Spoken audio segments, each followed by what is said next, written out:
Alright everybody, it's Friday morning, coming in to wake up the fish room. See if we can see anything interesting as the lights come on this morning. So as I always explain, I turn the overhead lights on for a moment. Give everybody a chance to anticipate the lights coming on. Then I always start here with my crab tank. Switch is down here underneath. We've already got some company this morning. My little baby kitty. Come over, turn on my 29. Everything looks good in there. No floaters, everybody's swimming around.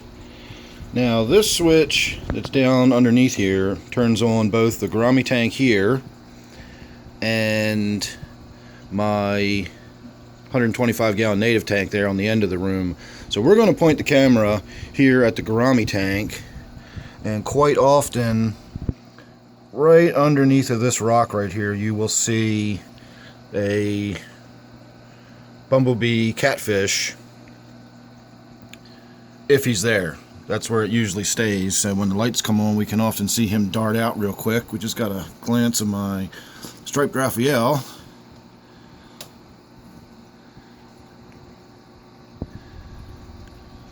It doesn't look like we're going to see him this morning. And then my Raphael's back there.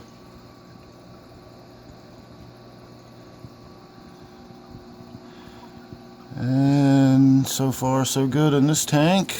My poor gold gourami is still alive. She's still floating, but she's still in there.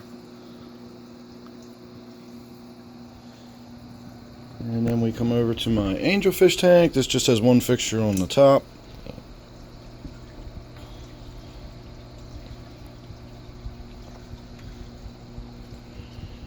And I don't see anything obviously out of whack in here. I do need to get in here and start thinning out some of that java though. It's almost going to be breaking the surface here pretty soon. So I got two angelfish in here somewhere that I'm not seeing at the moment. Probably down in the back sleeping. Alright, there's one. I can see him through the leaves. Let's see if he's alright. I don't know why he's not moving. No, he's moving. He's just down there behind the bushes. You can see that little tiny glimpse of gold right there. That's the back of my albino. We'll give him a few minutes. I've still got plenty of surface agitation, so hopefully we're not suffering from any low oxygen situation like I did before. My black ghost knifefish tank has two fixtures on the top.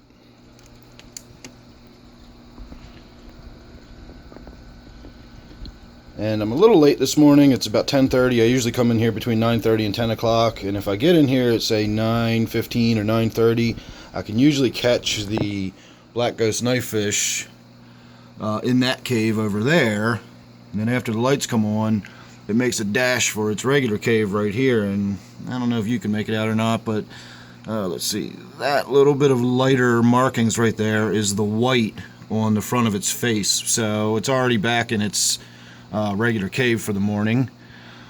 I'm also going to get in there again one of these days soon and have another go at all the cyanobacteria that's growing back in this tank again. I got in there not long ago, cleared all that out, but I'm going to have to do that again.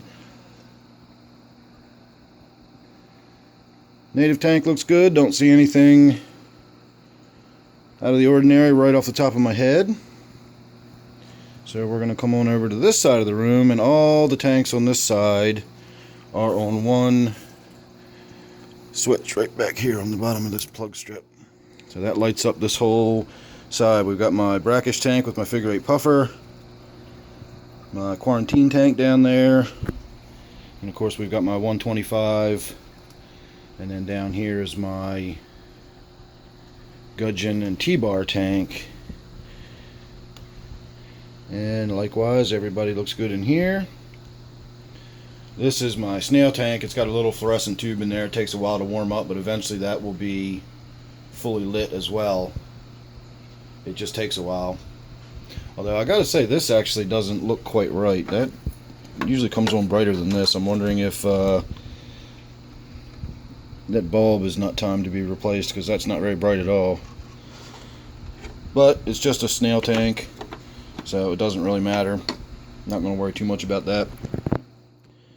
So that's it, everybody. That's my morning routine, coming down here and getting all the lights turned on, getting everybody up and awake for the day. I'm not going to feed them until this afternoon or evening, but everybody is awake, and so far everybody looks good and all the tanks look fine.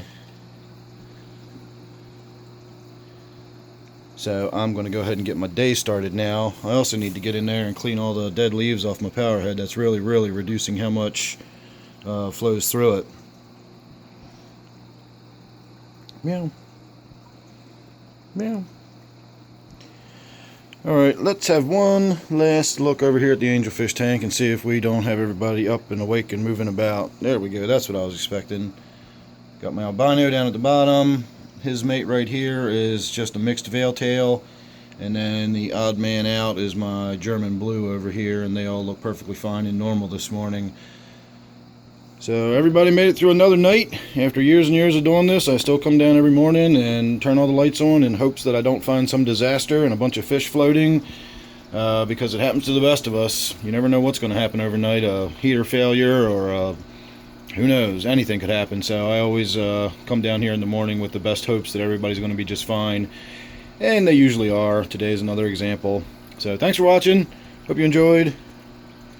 Gotta avoid stepping on the kitten and turn the overhead light out, which is what gives this room much more of its glow that it normally has, just by being lit up by all the tanks. So thanks again. Make sure you're subscribed, that way you won't miss anything. I do have a round the world update coming up real soon. We're going to talk about each one of these tanks in more depth and detail as we go around the room, and you don't want to miss that or anything else coming up. So thanks again for watching. Right now we're looking at my 125 gallon tank, and I'll see you real soon on that update.